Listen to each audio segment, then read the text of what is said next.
Après 60 ans, il y a un geste simple que beaucoup de personnes font chaque matin, sans s'en rendre compte, et qui peut, lentement mais sûrement, freiner leur circulation sanguine, et avec elle, leur énergie, leur chaleur corporelle et même leur intimité. Et ce qui est troublant, c'est que ce geste semble pourtant sain à première vue.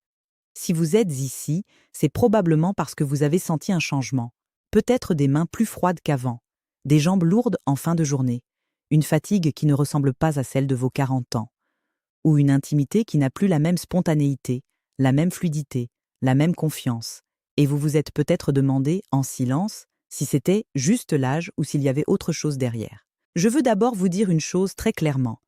Ce que vous ressentez n'est pas une faiblesse. Ce n'est pas un échec de votre corps. Ce sont des messages. Et votre corps, même après 60 ans, sait encore très bien parler. Il chuchote parfois au lieu de crier. Mais il parle. Je suis le docteur Virginia. Je travaille depuis des années avec des personnes qui, comme vous peut-être, ont essayé d'un côté la médecine moderne, de l'autre les solutions naturelles, et qui se sont retrouvées entre les deux, un peu perdues. Ma vision est simple. Le corps humain n'a jamais été soit chimique, soit naturel. Il est biologique, vivant, adaptatif. Mon rôle, c'est de comprendre la logique interne de ce corps, puis d'utiliser tous les outils utiles, qu'ils viennent du laboratoire ou du jardin. Et aujourd'hui, je veux vous parler d'un aliment que vous connaissez depuis l'enfance, le miel.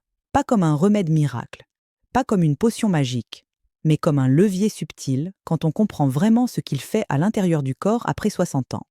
Mais avant de parler de comment l'utiliser, il faut comprendre pourquoi la circulation et l'intimité changent avec le temps. Parce que si vous ne comprenez pas le pourquoi, le comment ne sera qu'un geste de plus, sans impact réel.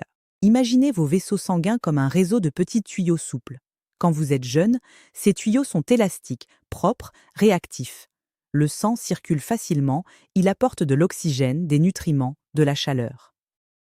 Avec les années, plusieurs choses se passent en silence. Une légère inflammation chronique peut s'installer. Des carences discrètes en certains minéraux apparaissent. Le stress, même léger mais répété, maintient le corps dans un état de tension. Résultat, ces tuyaux deviennent un peu plus rigides, un peu moins réactifs. Et ce n'est pas seulement une histoire de cœur ou de tension. La circulation, c'est la base de l'énergie. C'est ce qui nourrit vos muscles, votre peau, votre cerveau et aussi vos organes liés à l'intimité. Quand le flux ralentit, tout le reste ralentit avec lui. Beaucoup de personnes pensent que l'intimité après 60 ans est une question d'hormones uniquement. Bien sûr, les hormones jouent un rôle. Mais sans une circulation fluide, même les meilleures hormones du monde ne peuvent pas faire leur travail correctement. C'est comme vouloir arroser un jardin avec un tuyau pincé. Maintenant, revenons au miel. Pourquoi en parler dans ce contexte-là? Parce que le miel, dans sa forme la plus naturelle et la moins transformée possible, est bien plus qu'un sucre. C'est une matrice vivante. Il contient des enzymes, des composés végétaux, des minéraux et une énergie biochimique que le corps reconnaît très facilement. Quand on prend du miel de manière réfléchie, il peut soutenir 3 axes importants après 60 ans. L'énergie cellulaire, la réponse inflammatoire et la microcirculation. Et ces 3 axes sont directement liés à la vitalité et à l'intimité. Mais attention, la façon dont la plupart des gens consomment le miel annule souvent ses bénéfices. Le miel dans un thé brûlant, par exemple. À haute température, une grande partie des enzymes et des composés fragiles sont détruits. Ce que vous buvez alors, c'est surtout du sucre aromatisé. Ce n'est pas dangereux, mais ce n'est plus le miel vivant dont je vous parle. Prenez un instant pour réfléchir à votre routine. Le matin, peut-être que vous vous levez, vous buvez quelque chose de chaud, vous avalez un petit déjeuner rapide et vous partez. Tout est mécanique. Le corps, lui, se réveille doucement. La circulation est encore un peu lente. Les tissus sont encore froids de la nuit. C'est là que se joue une partie importante de votre journée. Le miel, pris à ce moment précis, peut agir comme un signal. Pas un stimulant brutal comme le café, mais un message doux au système nerveux et aux cellules. Un message qui dit « l'énergie arrive, vous pouvez vous ouvrir, vous pouvez circuler ». Ce que beaucoup de gens ignorent, c'est que le miel contient naturellement des traces de nitrates et de composés qui, dans le corps, participent à la production d'oxyde nitrique. Et l'oxyde nitrique, c'est l'une des clés de la dilatation des vaisseaux sanguins. C'est ce qui permet au sang de circuler plus librement, notamment dans les zones périphériques et les tissus liés à l'intimité. Encore une fois, je ne vous parle pas d'un effet spectaculaire du jour au lendemain. Je vous parle d'un soutien quotidien, discret, qui au fil des semaines peut changer la qualité du terrain. Mais le miel ne travaille jamais seul. Il travaille avec ce que vous lui offrez autour. Si votre corps est constamment en état d'inflammation à cause d'une alimentation trop transformée, d'un stress permanent ou d'un manque de sommeil, le miel ne peut pas faire de miracle. En revanche, il peut devenir un allié dans un ensemble plus cohérent. Je vais vous donner une image simple. Imaginez que votre corps est une maison un peu ancienne. La circulation, ce sont les couloirs. Si les couloirs sont encombrés, même si vous apportez de beaux meubles, ils ne passeront pas. Le miel, c'est comme une petite équipe qui commence à dégager doucement les passages, à lubrifier les portes, à remettre du mouvement. Mais il faut aussi arrêter d'accumuler des cartons dans les couloirs. Parlons maintenant du lien entre circulation et intimité, d'une manière simple et honnête.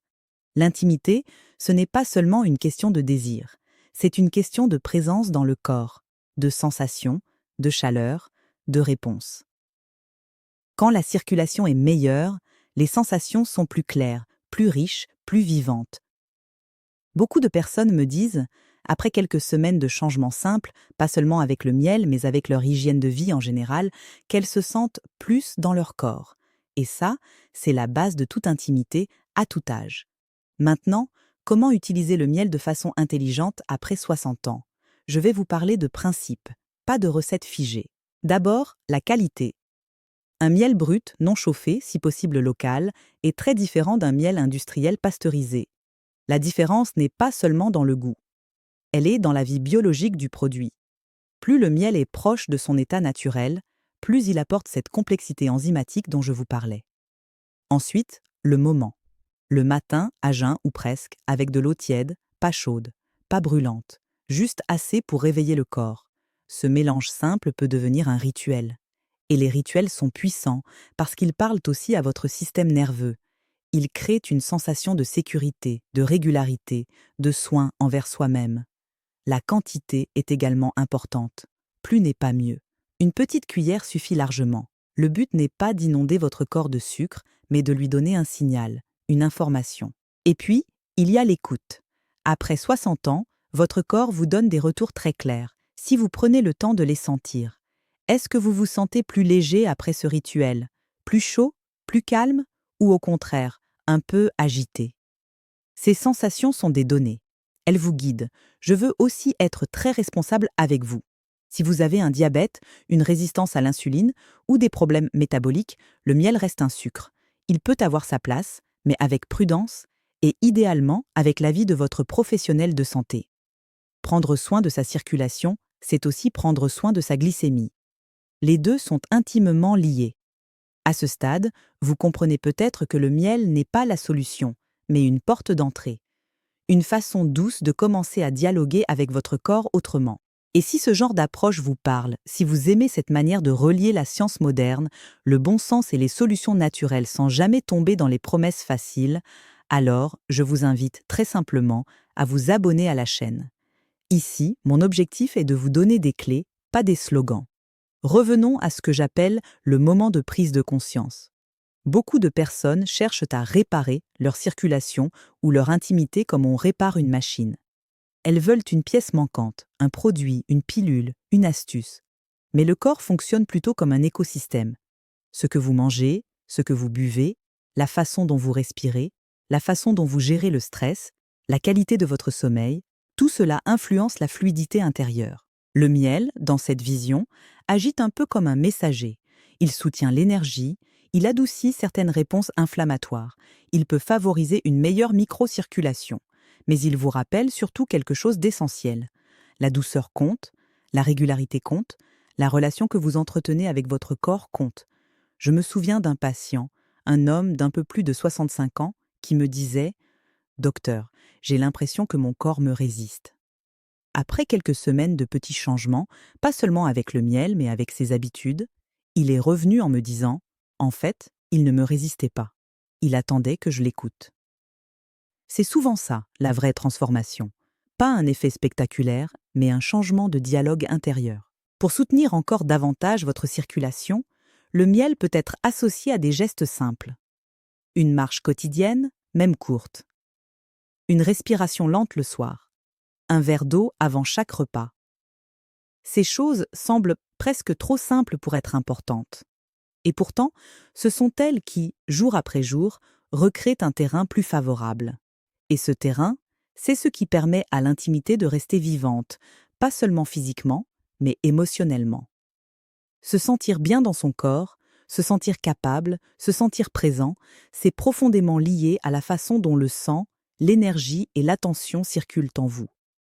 Je veux que vous repartiez de cette vidéo avec une idée très claire.